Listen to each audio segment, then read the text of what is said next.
chicos? Buenos días, buenas tardes, buenas noches. El día de hoy vamos a realizar la clase de normas de bioseguridad e higiene alimentaria por parte del licenciado Elkin Arturo Pérez Azurza.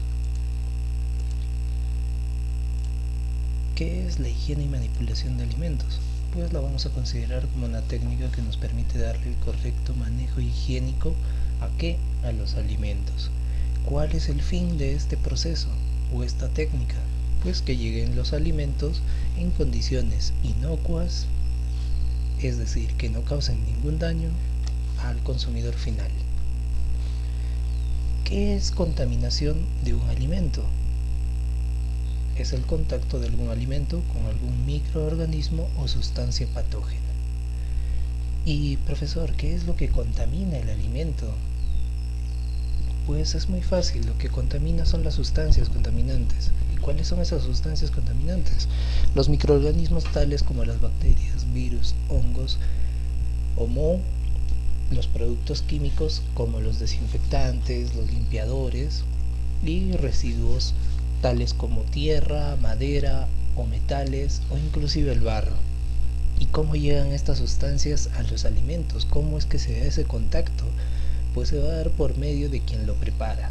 A veces los cocineros o las personas encargadas de la manipulación de alimentos no siguen normas de inocuidad y llevan contaminación desde sus manos, desde sus prendas, desde partes de su cuerpo hacia los alimentos o lugares de trabajo. El ambiente también causa una contaminación, ya que va a llevar por medio de el aire o de las corrientes de agua ciertos contaminantes, los roedores o insectos que van a ser considerados como vectores, el agua, como le mencioné anteriormente, con el ambiente, los equipos y utensilios que no han sido lavados y desinfectados correctamente, los propios empaques que pueden estar dañados, siendo estos los empaques de plástico o las latas, que pueden estar dañadas y que no pueden proteger el alimento, y las tablas de picar. Las condiciones propicias para que el contaminante se pueda multiplicar o pueda contaminar el alimento van a ser la temperatura como primer paso, porque dentro de la temperatura tenemos a la congelación. Una temperatura menor o debajo de los 18 grados evita la multiplicación. Ojo, no evita que haya microorganismos, simplemente evita que estos microorganismos se multipliquen. En la refrigeración, que está entre los menos 18 y los 7.2 grados centígrados, existen microorganismos y se reproducen, pero su reproducción es lenta, mientras que hay una zona de peligro que se encuentra entre los 7.2 y los 60 grados centígrados, donde hay una multiplicación rápida de estos microorganismos, y es una temperatura a la que se encuentran todos los alimentos, incluidos nosotros. Es por eso que inclusive cuando nosotros nos enfermamos o nos da una infección, los virus o bacterias se pueden reproducir de manera rápida, ya que nuestra temperatura corporal se encuentra dentro de los 32 grados centígrados y tenemos una temperatura de cocción a la cual va a estar encima de los 60 grados centígrados cuando empiezan a morir los microorganismos. Y específicamente a qué temperatura empiezan a morir los microorganismos: a los 100 grados centígrados con la ebullición del agua. Otra condición importante o propicia para los contaminantes va a ser la presencia de nutrientes. Los nutrientes van a tener cierta función para los microorganismos, ya que estos microorganismos van a utilizar los nutrientes como fuente de energía para realizar sus diferentes funciones. Hay microorganismos que tienen preferencias por ciertos tipos de nutrientes: las bacterias por las proteínas, moho y levadura por los carbohidratos y los mohos específicamente por los carbohidratos. Otro de los factores va a ser el oxígeno, el cual va a ser de una bacteria. Van a haber bacterias que van a necesitar oxígeno y otras que no van a necesitar oxígeno para poder sobrevivir o multiplicarse. El pH, que significa potencial de hidrógeno. Este potencial de hidrógeno nos va a señalar si una sustancia es ácida o es alcalina o inclusive es neutra. Va desde el 1 hasta el 14, donde las sustancias más ácidas se van a encontrar más cercanas al valor de 1 y las sustancias más alcalinas van a tender hacia el 14. Se realiza con un pHímetro o un potenciómetro. Las sustancias que son neutras no son ni ácidas ni alcalinas, se encuentran en el 7 o cercanas al 7. En este valor se encuentra el agua, como también se va a encontrar la sangre. El mol se va a multiplicar en un rango de acidez desde el 1 hasta cercano al 11. Es muy fácil de que se reproduzca en ambientes ácidos y en ambientes ciertamente alcalinos. Las levaduras se van a multiplicar en pH desde el 1 hasta el 8.5, es decir, tienen también una presencia en alimentos ácidos. Y las bacterias se van a multiplicar en pH cercanos al 7, es decir, en ambientes casi neutros, por ejemplo en el agua, en la sangre. Y la presencia de humedad, que a mayor cantidad de agua en el alimento, pues va a tener cierta preferencia en la reproducción o en la multiplicación de ciertos microorganismos. Mientras más haya agua, se van a reproducir las bacterias. Mediana cantidad de agua en el alimento, las levaduras, y una menor cantidad de agua en el moho. Y vamos a tener estos rangos, donde, por ejemplo, los alimentos que tienen más agua van a ser los pescados, las carnes, las frutas, hortalizas, leche y otras bebidas. Y los alimentos que tienen menor cantidad de agua van a ser los chocolates, pastelerías, la miel, bizcochos y leche en polvo, donde van a ser más atacados por el moho. Las bacterias, que van a tomar un rango grande, y las levaduras, que van a atacar a este tipo de alimentos. Vamos a tener los tipos de contaminación. Una va a ser la contaminación directa, sobre la cual tenemos que recordar que se le llama directa porque va a haber contacto directo con los alimentos. Va a haber un contacto entre alimentos de diferentes tipos en un mismo espacio. Puede ser en una misma tabla de picar, como se observa en la imagen, como también puede ser en un ambiente de la refrigeradora o en un ambiente de la cocina. En cambio, la contaminación indirecta se refiere a que un alimento o un producto ha contaminado un material, como por ejemplo el pescado cortado, contaminado esta tabla, y ese insumo o ese instrumento contamina a otro alimento. Es decir, el alimento contaminante no contamina directamente al alimento inocuo, sino que lo hace a través de un intermediario. Este intermediario va a ser la tabla de picar, que no ha sido lavada ni desinfectada, donde el manipulador de alimentos empieza a cortar el tomate y va a terminar contaminando el tomate con las bacterias que se han encontrado en el pescado. Para ese mismo motivo se han definido tablas de picar de diferentes colores: las tablas rojas para carnes rojas, las tablas amarillas para carnes blancas, las tablas verdes para verduras y frutas, las tablas azules para pescados y mariscos, las tablas marrones para productos cocinados, las tablas blancas para pastas, quesos y pan, y las tablas negras utilizadas para presentar platos, pero no es muy común su uso. Cabe resaltar que estas son de plástico. Las tablas de madera, profesor, ¿por qué no las podemos considerar? Porque las tablas de madera, en el constante desgaste, van a generar pequeñas grietas donde se van a empezar a almacenar restos de grasa, suciedad, y por tanto va a haber mayor reproducción o multiplicación de moho. ¿Cómo detectamos o evitamos que las comidas se contaminen? Pues, por ejemplo, en los productos lácteos no deberían guardarse más de 3 días abiertos, e inclusive fuera del refrigerador no deben mantenerse más de 2 o 3 horas. Los pescados y mariscos frescos deben mantenerse a una temperatura máxima de 3 grados centígrados para que conserven sus características organolépticas, como el olor sui generis o olor a mar, el color de los ojos que sean brillantes, el color de las agallas con un color rojo vivo. En el caso de las verduras frescas tienen que ser lavadas a chorro y posteriormente desinfectadas a cloro y esperar su secado, dejando que se escurra todo el agua que ha sido utilizada.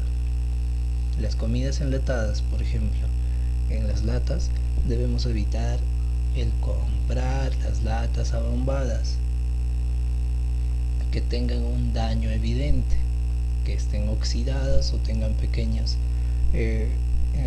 escapes de agua, ya que estas no van a ser aptas para el consumo humano. Además, también debemos tener en cuenta el olor.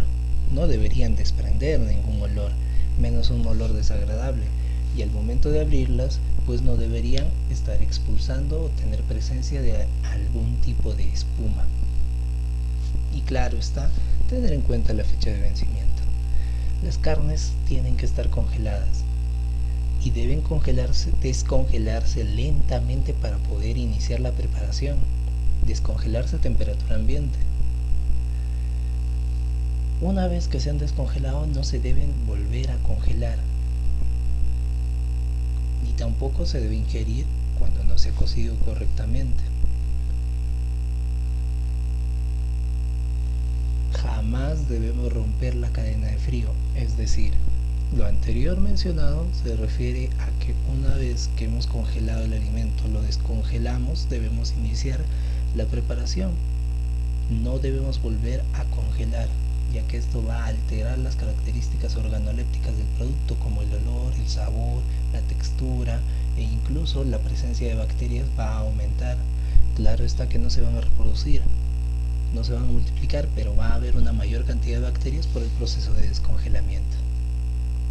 Y los productos como cereales, harinas, deben tener o no deberían tener insectos o algún tipo de huevecillos o larvas dentro de su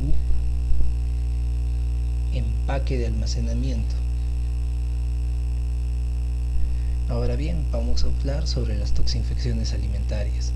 Y este es un cuadro de resumen donde vamos a tener a la Escherichia coli enterohemorrágica, donde se va a encontrar en las heces de los animales y de los hombres y va a provocar el síndrome hemolítico urémico, diarrea hemorrágica abundante con compromiso general, es decir, síntomas generales, y un prolapso rectal por la abundante cantidad de diarrea que va a empezar a tener el paciente. ¿Cómo se va a infectar una persona? Por mecanismo feco-orofecal o feco-oral.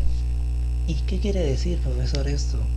Quiere decir que la persona que ha ido al baño, ha tenido su diarrea, no se ha lavado las manos y ha saludado, ha acariciado la mejilla de su pareja o ha tenido algún contacto de la mano con la boca, sea directa o indirectamente o cruzadamente. Y al momento de consumir esos alimentos, otra vez se va a empezar a contaminar y a enfermar. La shigellosis, que se va a encontrar principalmente en agua, verduras y mariscos, que va a presentar diarrea, fiebre, calambres, escalofríos, heces y mucosidades en las heces como principales síntomas de esta bacteria, y que se va a prevenir por medio de la higiene personal y los productos que se van a preparar. El estreptococos, recordemos, strepto significan cadenas, cocos significan esferas, van a ser unas esferas en cadena estas bacterias, van a provocar diarrea, náuseas, vómitos, dolor en las amígdalas y se va a encontrar principalmente en los embutidos. Estos en su preparación tienen que ser cocidos perfectamente, si no hay un riesgo de que se contamine por estreptococos. Los estafilococos, que van a provocar vómito y calambres, además de diarrea, se van a encontrar principalmente en las cremas preparadas, crema pastelera, en las mezclas de alimentos, en las salsas, en el jamón.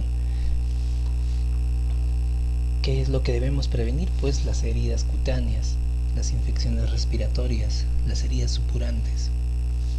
El botulismo, el Clostridium botulinum, va a provocar una intoxicación grave y una muerte. ¿Dónde se va a encontrar? En las conservas. ¿Qué conservas? Conservas dañadas, latas en mal estado. Las latas en mal estado son las que van a provocar este tipo de problemas.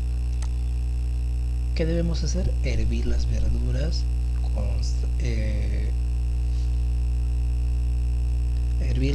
conservadas en casa durante 3 minutos como mínimo, y las latas tienen que encontrarse en un mejor estado. Otras infecciones van a ser por la intoxicación por el Clostridium botulinum, que va a provocar cólicos, diarrea, pero no va a haber vómitos ni fiebre.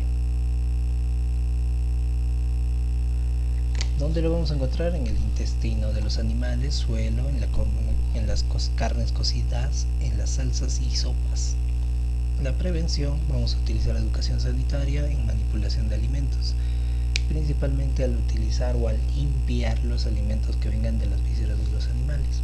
La hepatitis A, fiebre, malestar, cólicos, laxitud se va a provocar por contaminación de heces y orina de personas que han sido infectadas por hepatitis A, por mariscos, verduras que no han sido lavadas adecuadamente y que provienen directamente del campo. Normalmente se va a dar en personas o en preparaciones o en comidas que se hacen en el campo, donde no hay una cloración adecuada. ¿Cómo se previene? Por medio de educación sanitaria. La contaminación va a ser igual: mecanismo oral fecal u orofecal.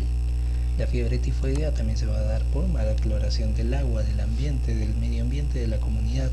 ¿Qué va a provocarnos? Cefalea. Cefalea es su principal síntoma. Va a haber fiebre, va a haber heces con sangre, presencia de sangre. ¿Por qué se va a contaminar? Heces de personas infectadas que no se han lavado las manos. Mariscos que también son portadores, porque los mariscos crecen cerca o nacen cerca o se reproducen cerca de los lugares donde se desechan los residuos del desagüe de la mayoría de las poblaciones.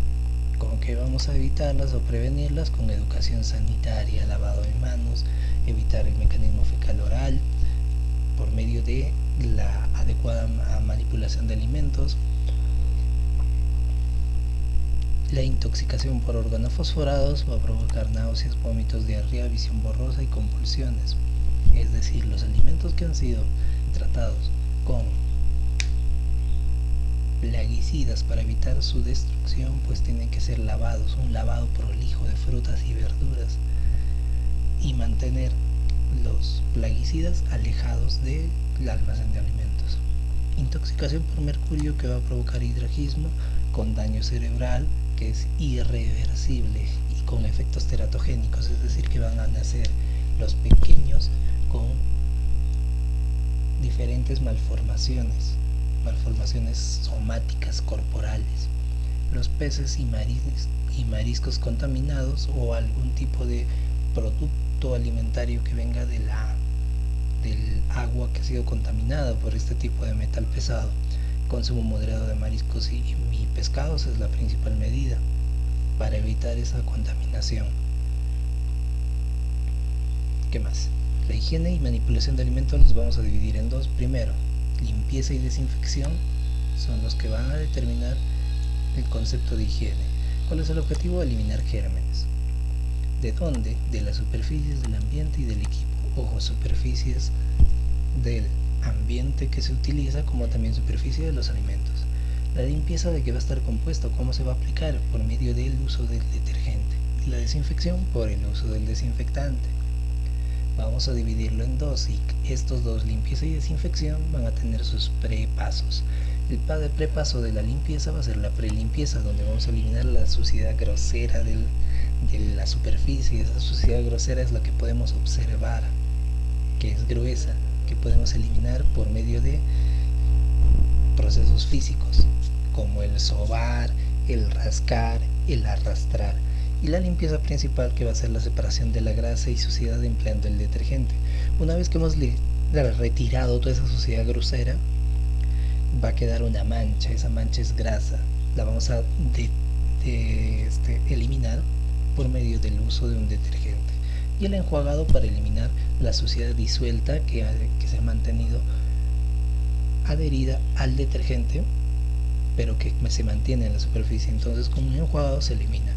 Y la desinfección, que va a ser propiamente por un primer proceso de desinfección, utilizando o añadiendo el desinfectante un enjuagado final para eliminar el desinfectante que se ha aplicado y el secado por escurrimiento. No se utilizan secadores de tela de papel. La limpieza, ¿cuál es el propósito? Eliminar restos de alimento, eliminar residuos visibles de los restos de alimento, eliminar una película adhesiva de las paredes de los materiales. Esa película adhesiva se refiere a la pequeña lámina, a la pequeña película, a los pequeños residuos que se observan como pequeñas manchas que no se eliminan. Incluso en la ropa a veces quedan esas pequeñas manchas. ¿Qué más? Se respeta la integridad de la superficie, es decir, no vamos a estar raspando con tanta fuerza hasta eliminar parte de esa superficie. Eliminar los rastros de productos químicos, otros productos químicos que se hayan utilizado. Y en la desinfección vamos a eliminar bacterias. ¿Por medio de qué? Por medio de agentes físicos o químicos. El agente físico es el calor. ¿Por medio de qué? De la ebullición del agua a 100 grados centígrados. La desinfección química por el uso de cloro al 5%. ¿5% en qué?